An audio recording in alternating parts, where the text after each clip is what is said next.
In the crypto world, it's so easy to get lost in all the noise and the hype. But what are people actually building? Well, today we're going to pull back the curtain on Cardano and take a look at the real solid progress that's happening right now across the entire ecosystem. So let's dive in. So that's the big question, isn't it? Beyond all the talk, what are developers actually shipping on Cardano? That's what we're here to figure out. And we're going to break it down into three key areas. First, the financial tools in DeFi, then the creative explosion in NFTs, and finally, the super important infrastructure that holds the whole thing together. All right, first up, DeFi, the financial engine. A really strong DeFi sector is absolutely critical for the health of any blockchain. And this is an area where we're seeing some serious momentum on Cardano, especially with new tools designed to bring in that all-important liquidity. Let's just start with a hard number. The decentralized exchange CSWAP just blew past $3 million in total value locked, or TVL. Now, if you're not familiar with that term, TVL is basically a direct measure of trust. It's real money that people feel confident enough to lock into the platform. That's a massive signal of growing adoption. So how did they get there? Well, a big part of it is this Batcher upgrade, which is a really clever piece of tech that just makes trading way more efficient. But here's the real kicker. It enables zero-fee stablecoin pools. And that is a direct strategy to tackle a huge challenge for Cardano, which is attracting stablecoin liquidity.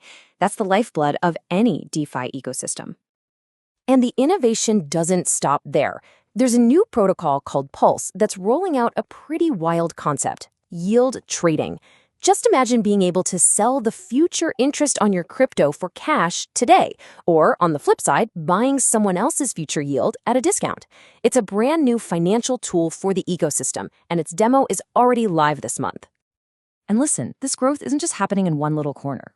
I mean, just look at Strike Finance. They just smashed their all-time high with 10.5 million ADA locked. See, this isn't just one project doing well. It's a clear trend. Users are actively putting their ADA to work on all kinds of platforms, hunting for these new ways to earn.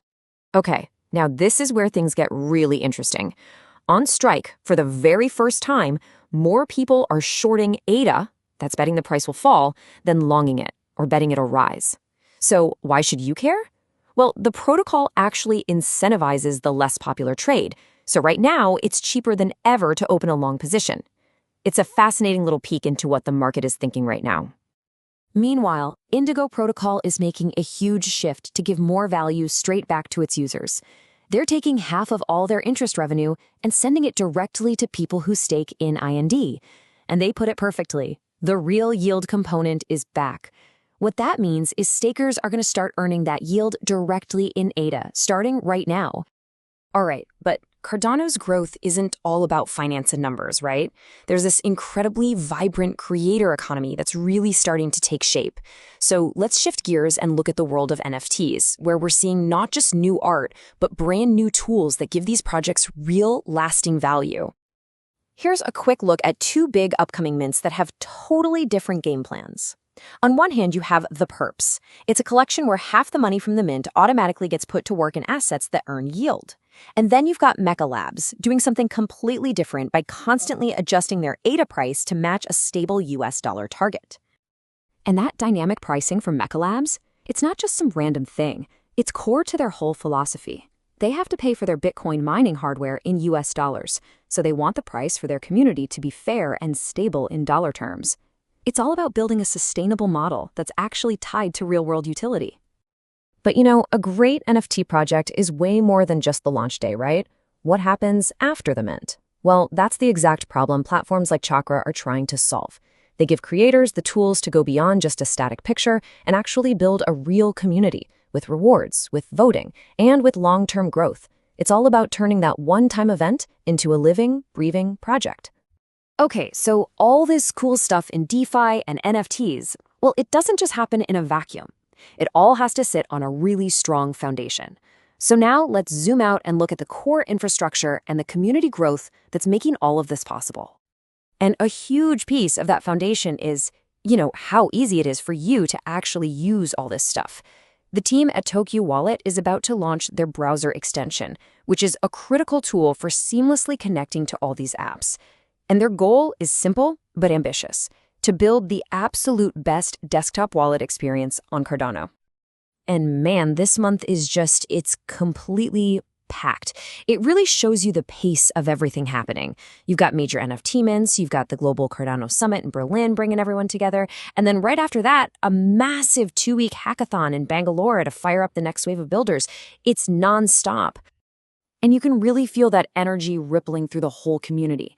You see it everywhere. Projects like Walkers are getting nominated for awards. You've got CSWAP investing in the next generation by sponsoring university students, and core protocols like World Mobile are just reliably delivering those staking rewards. Every single one of these is a sign of a healthy, active, and growing ecosystem. And this commitment to the future, it isn't just talk, it's backed by some serious money.